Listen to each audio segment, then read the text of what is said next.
આજે આપણે ઢોકળાના બચેલા ખીરામાંથી આપણે વફલ હાંડવો કરવા જઈ રહ્યા છીએ.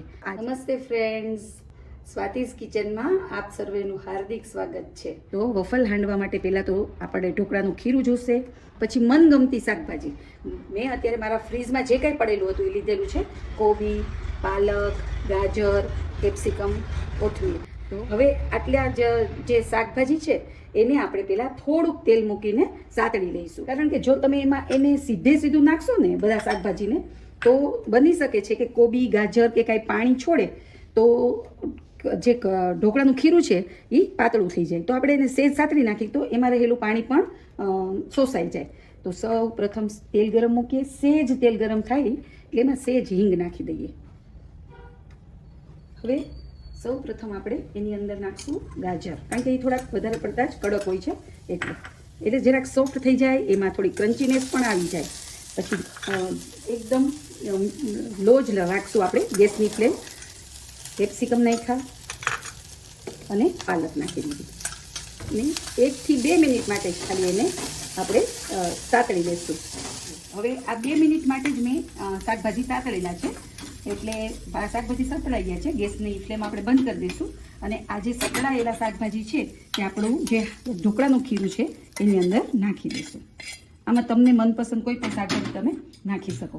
હવે શાકભાજી નાખી દીધા. હવે આ આદુ, મરચાં અને લસણની પેસ્ટ મેં તૈયાર કરીને રાખેલી છે એ પણ આપણે અંદર નાખી દઈશું અને ધાણા થોડાક નાખી દઈશું. આપણે આ બેટરમાં સવારનું વધેલું બેટર છે એટલે એમાં મેં મીઠું નાખેલું જ છે એટલે આપણે એને હલાવી લઈશું અને થોડોક સોડા બાયકાર્બ છે એ નાખશું અંદર આપણે અને એને એકદમ સારી રીતે આપણે મિક્સ કરી લઈશું. જો હવે મેં અહીંયા પ્રીહીટ કરેલું છે વફલ મશીનને પ્રીહીટ કરેલું છે. થોડીક વાર માટે હું બંધ કરી દઈશ. પહેલાં મેં એને તેલથી ગ્રીસ કરી લીધું અને એને પ્રીહીટ કરીને રાખેલું છે. હવે એની અંદર આપણે આ વફલનું જે ઢોકળાનું બેટર તૈયાર કરેલું છે એ આમાં આપણે નાખી દઈશું. સરખી રીતે ચારે બાજુ ફેલાઈ જાય એવી રીતે મૂકશું આપણે અને આ વફલ મશીનને બંધ કરી દઈશું અને એને પાછું આપણે ચાલુ કરી દઈશું. બેક થવા માટે વફલ બનવા માટે મૂકી દીધું છે. આપણે વફલ સ્વિચ ઓફ કરી દઈએ અને જો સરસ મજાના આપણા વફલ તૈયાર થઈ ગયા છે. હે ને? જો છે ને, બે સાઈડથી ખૂબ સરસ વફલ તૈયાર થઈ ગયા છે. એની અંદર આપણે જો ક્યાંયથી કાચું પણ નથી અને સરસ ક્રિસ્પી વફલ તૈયાર થઈ ગયા છે. હવે છે ને ફ્રેન્ડ્સ, આપણે આ વફલમાં વઘાર કરીશું. જેવી રીતે આપણે હાંડવામાં વઘાર કરતા હોય ને એવી જ રીતે આપણે આ વફલ ઉપર પણ વઘાર કરીશું. ઘણા બધા રીતે તમે એને સર્વ કરી શકો. આજે આપણે હાંડવા વફલ કીધું છે તો આપણે એવી જ રીતે આને સર્વ કરીશું. બરાબર? હવે થોડુંક તેલ લેવાનું છે અને તેલ આવે એટલે એમાં આપણે રાઈ નાખશું. જેવી રીતે આપણે હાંડવાનો વઘાર કરીએ છીએ સેમ એવી જ રીતે આપણે વઘાર કરશું. આમાં એક મારા દીકરાનો ફેવરિટ ઇન્ગ્રેડિયન્ટ છે પેરી પેરી મસાલો, જે હું આમાં એડ કરીશ. તો આપણે આને વઘાર કરશું એ પહેલાં આની ઉપર થોડો પેરી પેરી મસાલો નાખી દઈશું.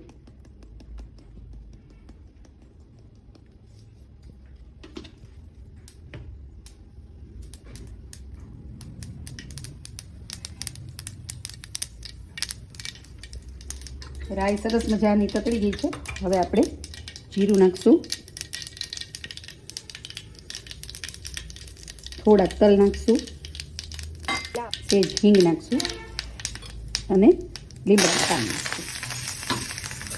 હવે આ વઘારને આપણે વફલ ઉપર રેડી દઈશું.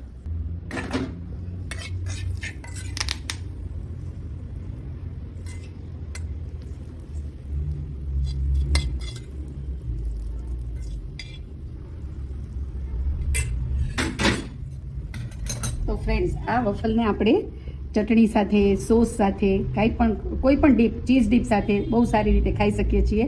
ને કોઈ ડીપનો ઉપયોગ ન કરવો હોય તો ગરમ ગરમ ચા સાથે પણ હાંડવા વફલનો ખાઈ શકીએ છીએ આપણે. By friends.